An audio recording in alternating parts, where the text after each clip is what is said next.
Dr. Neil Gallagher is a premier true American with integrity in all his pursuits.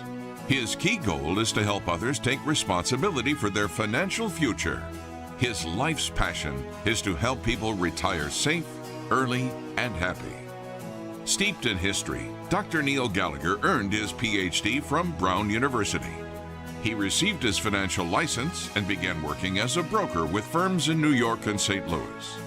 Shortly after this period, Dr. Gallagher determined that the financial world of selling stocks and bonds, mutual funds, CDs, and more was not effectively educating the public. Dr. Gallagher says, after all well laid out plans, put financial decisions where they belong, in your hands.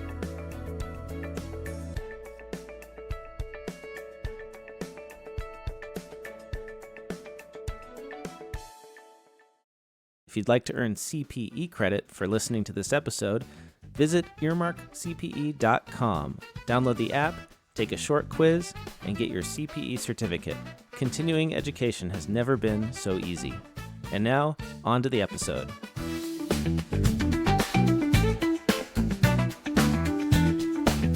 This is Oh My Fraud, a true crime podcast where the only thing holier than thou are the holes in victims' bank accounts.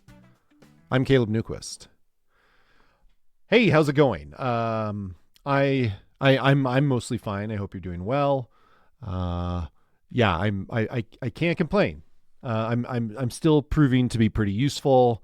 For example, I opened a jar of pickles the other day, and it was kind of an old jar of pickles, and I had no problems with it. So as long as everyone in my house likes pickles of one kind or another, I am still earning my keep, I'm happy to say. And no, I do not immediately run them under hot water. I do not tap the lid with a wooden spoon. This is pure elbow grease, people. The only time I go for the cheats is when you need, the obscure jar of jam open that is, from pre-pandemic times. Oh, the blood orange marmalade. The jaws of life couldn't open that thing. Anyway, thanks to everyone who rates the show on Apple or Spotify or Earmark or wherever. And the reviews, of course, we appreciate those. I also get lots of emails, as I've mentioned. Some are suggestions for episodes or comments on episodes, and we love those. But I got a really unique one here that we got recently, and I thought I would read it because it's very interesting. And this person asked me to keep them anonymous, so of course I will honor that request. And it reads, I have committed fraud, and this podcast is a lifesaver. I have borderline personality disorder, and one of the ways that I self-sabotage was through shoplifting.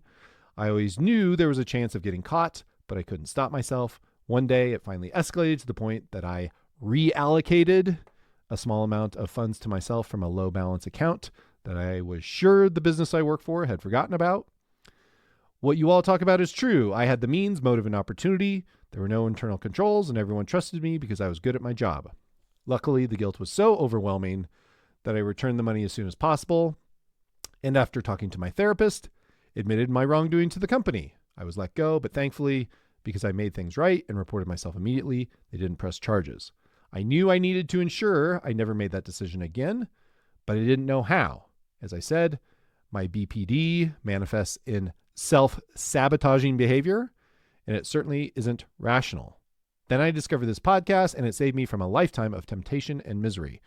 After listening to dozens of episodes, I know that I don't want to constantly cover my tracks, never go on vacation, and always fear the day I'll get caught.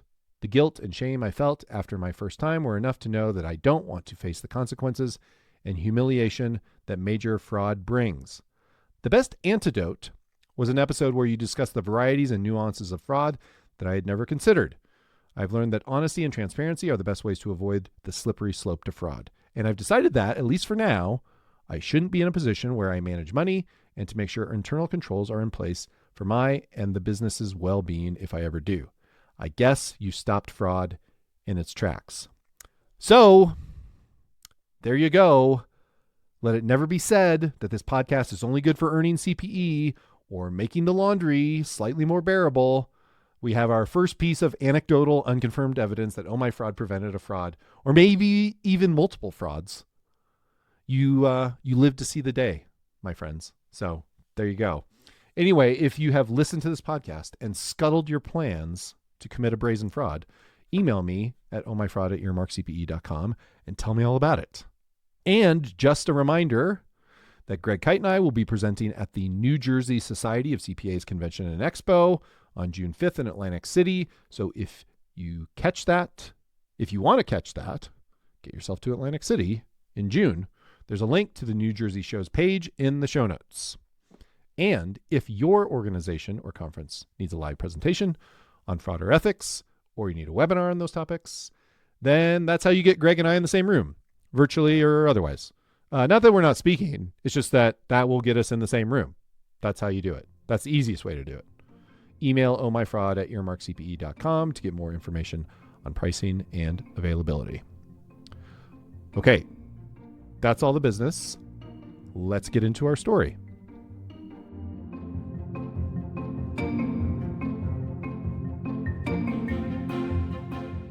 William Neil Gallagher was born in New York City in January 1941. His mother, Rita, was a phone operator during World War II, and his father was a fireman.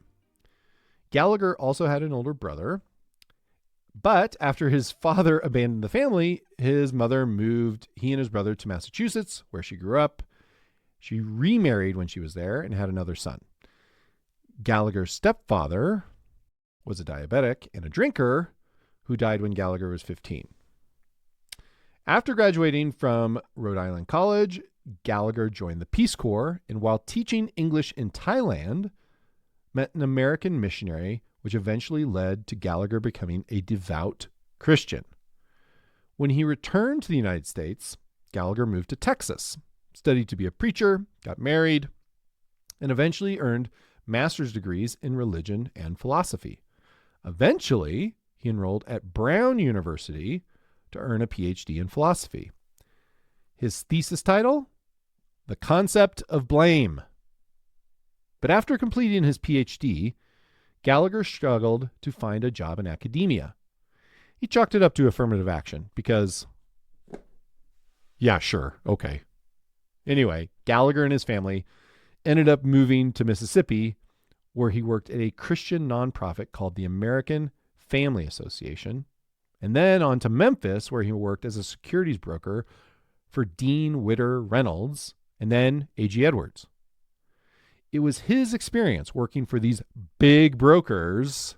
Dean Witter later became part of Morgan Stanley, and A.G. Edwards later became part of Wells Fargo. It was that experience that drove him to start his own firm, Gallagher Financial Group, in 1993. Shortly after that, Gallagher started showing up on Christian radio, hosting a show several times a week. On his show, Gallagher referred to himself as the Money Doctor, or Doc for short, which, okay, he has a PhD, but as I just said, it was not a PhD in personal finance or wealth management. Still, he went by Doc on a show that he hosted where he gave personal finance advice. Gallagher would cover, more or less standard personal finance topics, but it also featured a heavy dose of proselytizing his faith, self-promotional blather, and good old-fashioned scaremongering. Bloomberg reported that, quote, Gallagher issued alarmist warnings about market instability, government meddling, and the greed of big city elites. Following economic meltdowns, he said, retirees who'd placed their faith in major brokerages had to stand in lines to get surplus cheese and bread. He claimed his own clients lost nothing.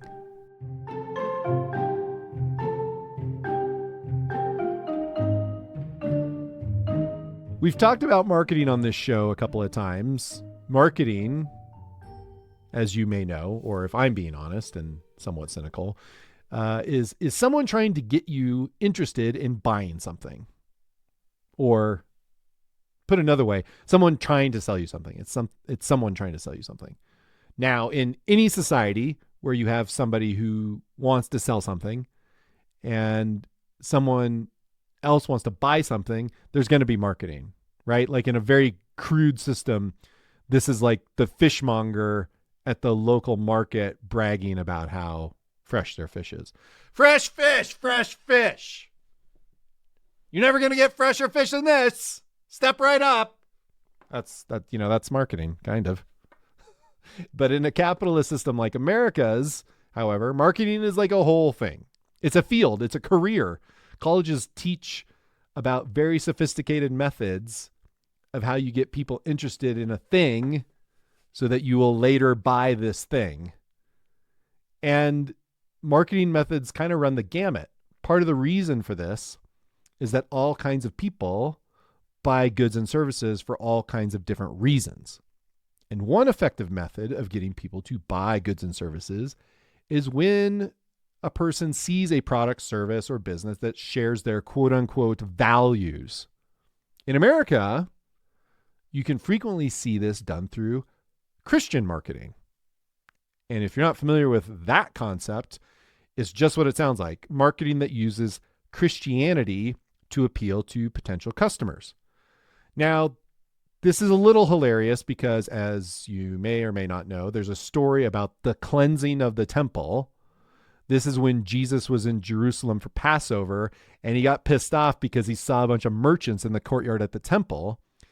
And so he chased off the livestock and turned over the tables and dumped out people's money, et cetera, gave everybody a good scolding. And even in the book of John, it says he used a scourge, which is like a nasty like octopus looking whip. And if you see a Renaissance era painting depicting this scene, he's holding a scourge in like every single one of them. Anyway, you'd think that hardcore capitalism and Christianity would be in conflict, right? But no, this is America where anything is possible, especially with God, right? So Christian marketing is a thing. How common or how big it is kind of hard to pin down, but suffice to say, you see it all over the place. Bookstores, moving companies. There's a whole film and TV industry around Christianity now. The point is, there are lots of people in this country who identify as Christian, and a lot of those people are susceptible to Christian marketing. Now, don't misunderstand. I can feel it. This is not a criticism. It's just a fact. We're all susceptible to marketing of some kind. Something might look cool. We're susceptible to the coolness factor or the sex factor or the big discounts. For some people, a shared faith is the critical factor. They can look at a billboard or a storefront or the side of a truck and see John 3:16 or a cross, or hear say something like, "Today is the day that the Lord hath made," and they're ready to buy whatever that person is selling. For a certain type of person, there were many things to like about Doc Gallagher as someone who could potentially help you with your money. One of the appealing things about Doc Gallagher was that he presented himself as a former insider, someone who had worked at Wall Street firms, had served very wealthy clients, but was now taking those elite credentials to work for regular people.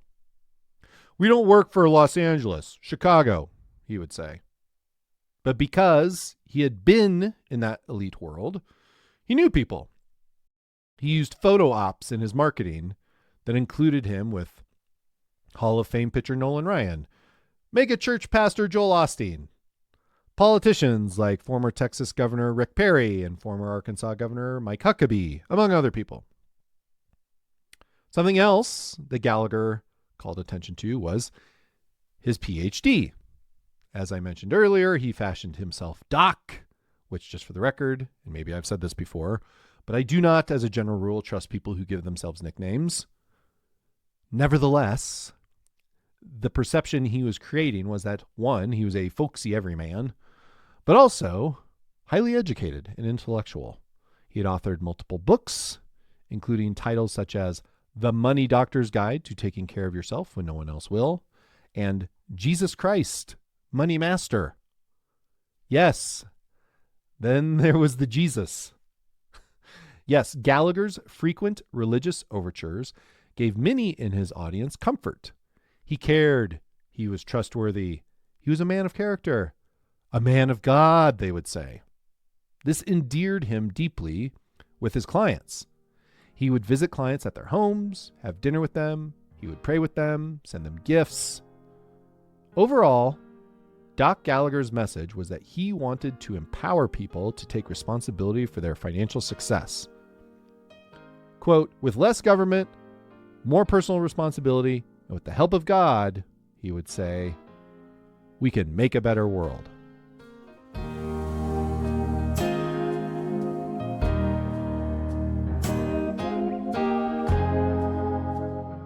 On his radio programs, Doc Gallagher offered listeners a free in-person meeting with him. In those meetings, he would encourage his prospects to open an account with Gallagher Financial Group and invest in his Diversified Growth and Income Strategy account, or DGI for short. In the materials that he would provide in these meetings, Gallagher stated that he was, quote, fully licensed and a wealth manager and a independent advisor.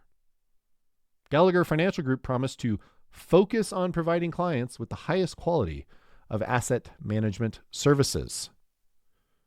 As for what was in the Diversified Growth and Income Strategy account, Gallagher's documents listed 5 different asset classes that he would invest in: U.S. Treasuries, publicly traded stock, fixed index annuities, life settlements, and mutual funds. Now, you may have heard that list of investments and thought, nothing fancy, and you would be right. There is nothing special there. And yet he told his clients that DGI accounts would, quote, generate guaranteed minimum returns ranging from 5 to 8% annually without risk to investors' principal. The materials also contained conspicuous phrases like, quote, GFG provides guarantees for lifetime growth and lifetime income. When the markets get smashed, our clients lost nothing. Profits are protected. Risk-free income. As for how Gallagher made his money, he told some of his clients that he would receive 1% of the gains in their accounts, which, quote, would leave enough left over to pay investors their promised returns. And yet he told other clients that he would be paid commissions by, quote, the firms from whom he purchases assets, end of quote, on their behalf. Almost all of Gallagher's clients were individuals, people who rolled their individual retirement accounts and 401ks over to his control. On another page of the materials he gave clients, Gallagher wrote, quote, in many ways, when you hire me, it's like hiring a master captain for your ship. It's your ship, so you can come up to the bridge anytime, but don't touch anything.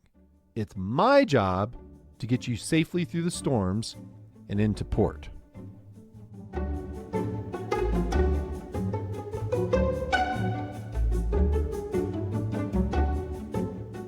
In 2015, Steve Richardson, an investigator with the Texas Department of Insurance, got a call from an investigator with Allianz Life Insurance Company.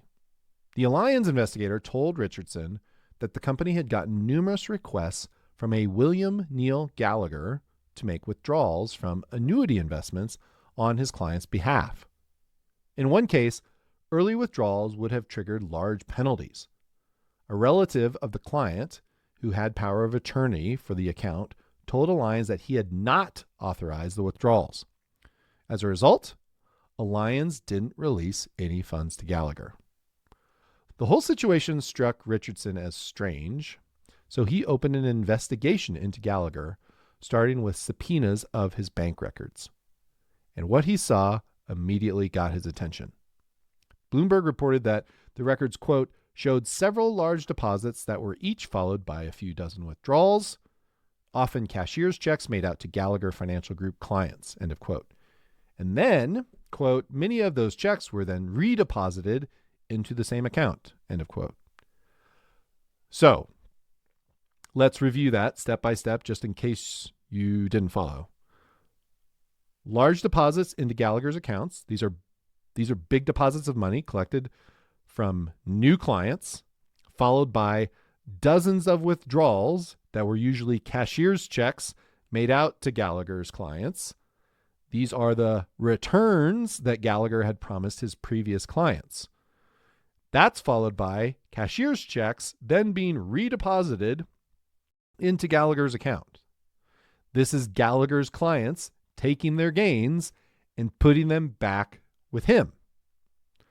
Pair that with the fact that there is no placement of the funds into any kind of investment, not a stock, not an index fund, not an Elvis Presley commemorative plate collection. And Steve Richardson concluded that he was looking at a lot of evidence of one thing: a Ponzi scheme. When Richardson started interviewing Gallagher's clients, he found that many of them had a lot of characteristics in common. Many were senior citizens. Many, virtually all, really, were observant Christians. And many had received returns or dividend payments from Gallagher. As you might expect, none of the people Richardson talked to had a bad word to say about Gallagher. Bloomberg reported that they would respond to Richardson's questions with, quote, "Why are you asking this? Gallagher's a good man. Gallagher's a man of God." And because Gallagher constantly warned his clients and listeners about overreach by regulators, these people told Gallagher about Richardson's visits. Richardson said to Bloomberg, quote, "Traditionally in investigations, someone's upset. At this point, I don't have anyone who's upset."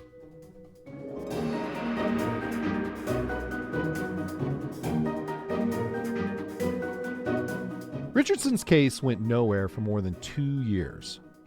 Then in 2018, he was contacted by a detective from Hurst, Texas, named Jim Hobbs. Hobbs had experience with elder fraud and knew that in cases like these, many times victims wouldn't come forward out of embarrassment, but also because they believed their families would, quote, "take control of their finances, take away their freedom." Hobbs told Richardson about a complaint he had received from James and Carol Herman. The Hermans had become clients of Gallagher's in 2015 after hearing him on the radio. After meeting with him, they rolled their 401k accounts over to him, totaling nearly $700,000. Then in 2017, when Carol retired from being a nurse due to an injury, the Hermans told Gallagher that they would need to double their monthly withdrawals. But Doc had another idea. He thought James and Carol should take out a reverse mortgage on their house based on the equity in their home. The Hermans were not interested in that idea.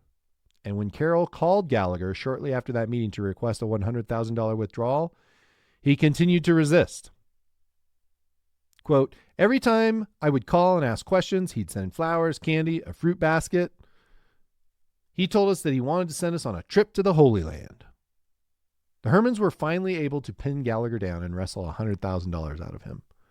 And remember, this is their money. To make matters only slightly worse, he couldn't provide detailed information about their account.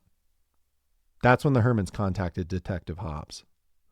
Hobbs and Richardson worked with the Securities and Exchange Commission, the Texas State Securities Board, as well as prosecutors in Dallas and Tarrant counties to build the case against Gallagher.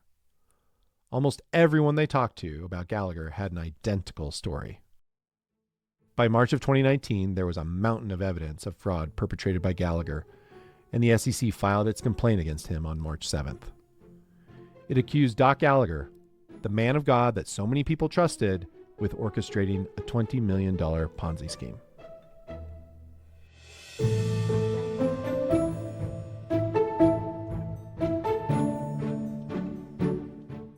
The SEC complaint was unsparing.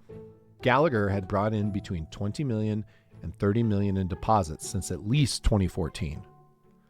But as of January 31st, 2019, the accounts he controlled through the Gallagher Financial Group and related entities only had about $821,000 in it, and $500,000 had been raised in that very month.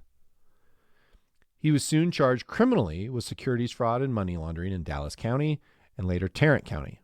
His bail was set at $1 million. One thing that became clear as details of the investigation began to come out is that there were plenty of warning signs about Doc Gallagher. For example, although he had passed his Series 7, 24, and 63 exams, these all allowed him to be a securities rep, a principal, an agent, respectively, And he had been affiliated with various registered broker-dealers. He had not been associated with any registered broker since 2001 and had not been associated with a registered investment advisor since 2009. Also, the SEC's complaint revealed that Gallagher had been reprimanded by the Texas State Securities Board for, quote, engaging in fraudulent business practices, including falsifying check receipt books and falsely advertising that he was a registered investment advisor in 1999. Likewise, none of Gallagher's entities, Gallagher Financial Group and W. Neil Gallagher, Ph.D. Agency, Inc., were registered with the Securities and Exchange Commission. This was all publicly reported as early as 2009 when D Magazine reported on the money doctor's, quote, bad checkup. This was 10 years before he was charged by the SEC or Dallas and Fort Worth authorities. And then there was Gallagher's overall vibe. Gallagher was known to be gregarious and outgoing, and he was well liked by many of his clients, many of whom, as we've established, are older married couples. In multiple accounts, there were husbands who liked Doc well enough, although they all seemed to admit that he was a bit of a blowhard, while their wives did not care for him one bit. Gallagher, that is. I don't know how they felt about their husbands, but anyway. In one instance, from the AARP's Perfect Scam podcast, the victim said, quote, I had misgivings about Doc from the beginning. Call it female intuition, call it whatever, but I do not like a man who likes to put his hands on my shoulders or around my waist. Doc did things like that, and I didn't like it. Another of the wives had seen Gallagher's Cadillac with, quote, papers strewn all over the place and so much clutter, which she took as a bad sign for someone who was supposed to be, taking care of people's money. Not to mention that investigators did not find any evidence of an accounting system, something Gallagher's own employees confirmed. Likewise, Gallagher's office didn't give anyone much comfort. When the court-appointed receiver, a lawyer by the name of Court Thomas, went to Gallagher's main office, he found it in complete disarray, including a decade's worth of unopened mail. Then there was the money. Yeah, so what about the money? Where's the money? You may be surprised to learn that Gallagher, unlike many of his Ponzi brethren, did not live lavishly. Bloomberg described him having a, quote, handsome but unflashy suburban home and a lake house in need of updating. A lot of the money had been used to buy airtime on radio stations.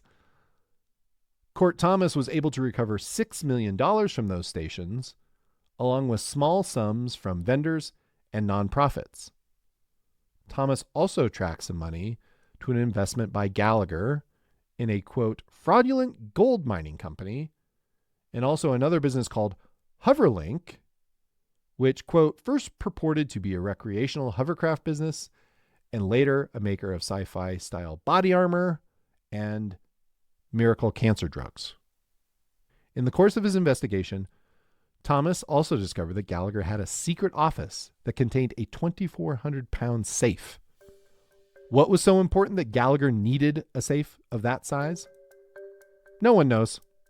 When the safe was cracked, there was nothing in it except a paper list of gold and silver items. So where did the money go?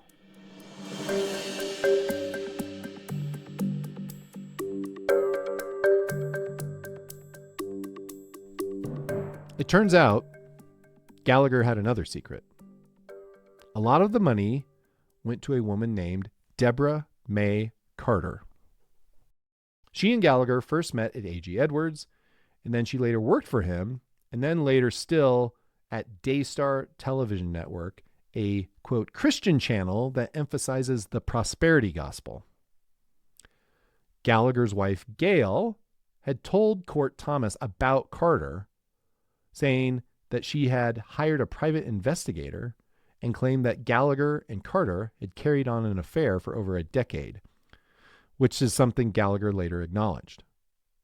Gallagher and Carter had accounts at the same bank. One of the accounts Carter controlled was in her daughter's name. Gallagher would deposit cashier's checks into that account, and then Carter would transfer the money from the nominal account to her own personal account. In a deposition, one of the bank's employees questioned Carter about the activity, and that resulted in him getting yelled at by Gallagher, who also threatened to get him fired. Quote, then he said a few curse words and hung up. Court Thomas, the court-appointed receiver, found that more payments were being made to LLCs controlled by Carter and mortgages connected to her. Much of this money was going to buy rural properties outside of Fort Worth, including a 1,096-acre ranch. Bloomberg reported that Gallagher wrote a note to Carter from prison that read, what they are looking for is presumably millions of dollars I transferred to other people to hide my assets. Didn't happen. The $40K I sent you was to buy land for the eventual construction of a free senior wellness center for my clients. Remember? Funny thing about that, there were no records found that suggested that this was a plan at all. Carter received at least $1.5 million from Gallagher, according to the receiver's calculations. When Detective Jim Hobbs went to arrest Deborah Carter, she was, quote, standing in the front yard in her pajamas. She told Hobbs where he and his team could find a stash of gold and silver that included South African Krugerrands, Royal Canadian mint leaf bars, sunshine bars, and President Trump coins with a total estimated value of as much as $300,000. Hobbs told Bloomberg, quote, she answered all my questions except whether she was having an affair with Doc. For that question, she answered, quote, I plead the fifth.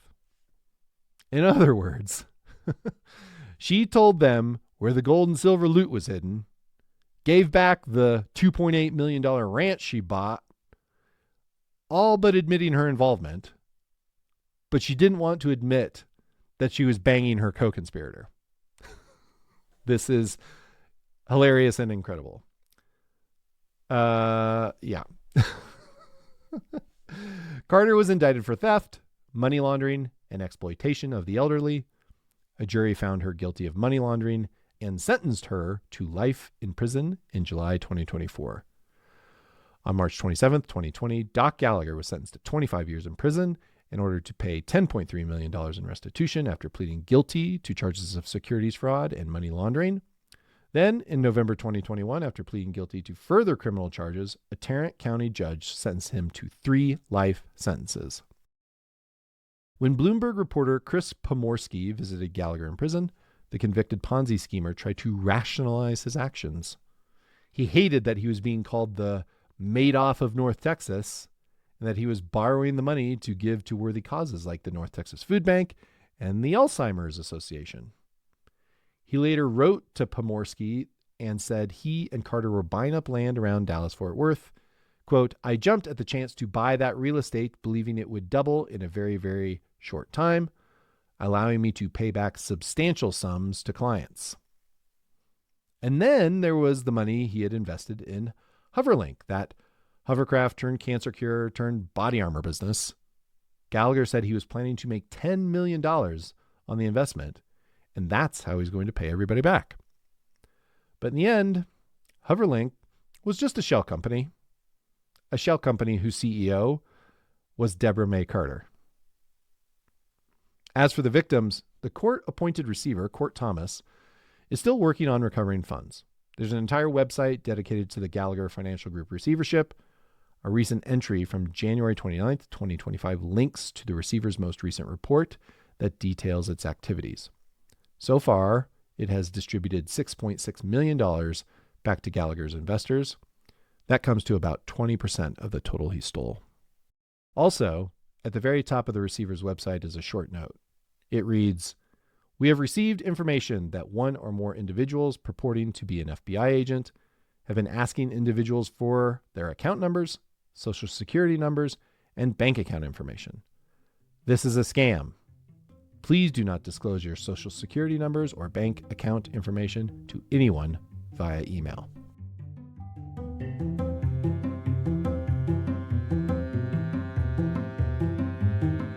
All right, so what did we learn? I think a lot of this stuff isn't new. This was an affinity fraud. So yeah, faith stuff is a big deal in many fraud cases. Go back to episode 11 when we did an entire episode about various religious themed frauds. These are situations where people are just more likely to trust someone who shares their belief, for right or wrong. Of course, the question that they aren't asking themselves is, yes, they may share your beliefs, but are they trustworthy? Turns out that those things aren't always the same thing. Like it was so interesting reading about Gallagher, who you kind of have to, like you would read these things and you'd be like, yeah, he's got to be a Christian. Like he believes these things he's saying, and he probably, he's praying with people. Like there was one account of him, like, visiting a client in the hospital who'd had some major surgery. Like they all prayed together. And I'm just like, it would take just like a totally cold-blooded dude. And maybe this is Gallagher, but I don't know. It's just like, I don't know, to fake your way through all that is just kind of, I don't know. It's just, I don't know how somebody can live like that. Maybe this guy was, but like being like, considering yourself a Christian and actually being a trustworthy person, I think those are kind of mutually exclusive things. Like they don't go hand in hand. So that is the trouble with, I think, these affinity frauds. They want to believe this guy. They trust him. They don't feel like they have to, there's no reason to question his motives. They don't need to verify anything. And that was part of it too, right? Where he was holding himself out as this registered investment advisor and was licensed and all this stuff. And in fact, he wasn't. And he had been in trouble in the past for doing some sketchy things. And nobody cared to check up on it because he was a man of God. Now, the other thing that we've talked about a lot is the Ponzi scheme stuff. Guaranteed returns, no risk investments. He was saying 5 to 8%. So something that's very enticing about that is he was promising guaranteed returns, but they were very modest returns. Like he wasn't, like in some cases you see these Ponzi schemes and they're promising 20% returns, 25%, just like very good returns year after year after year, which is impossible to do. When you see 5 to 8%, there's nothing that really kind of grabs you about that, where you're like, wow, like this guy must be a genius. He's like, no, he's just like steady, just enough that you're like, I'd take 5% on my money every year. That is a very enticing thing. And it doesn't necessarily catch people's attention like returns of 15, 20, 25%. So also it was mentioned to me by my producer, Zach, that Gallagher is inherently a name that, I'm sorry, Gallagher's in the audience, but that cannot be trusted. If you ever watched Shameless, a Showtime program starring William H. Macy, they were Gallaghers and some of the worst people that you could ever, come across, especially William H. Macy's character. He was especially bad. Anyway, so sorry, Gallaghers. Finally, the aura of a guru is something that, I don't know, it grosses me out, but people are susceptible to those things. And again, that's not a criticism of anyone. I think that's just a fact. We're all susceptible to being kind of transfixed by someone we admire or think highly of. So, watch out for those people. They're weirdos. And sometimes they steal your money. Lots of times they steal your money. Another thing about that gave Gallagher this cult of personality was, again, the nickname, the Doc. He's fashioning himself as this, like, yeah, I go by Doc. Everybody calls me Doc. Call me Doc. You can just hear him saying it, right? And,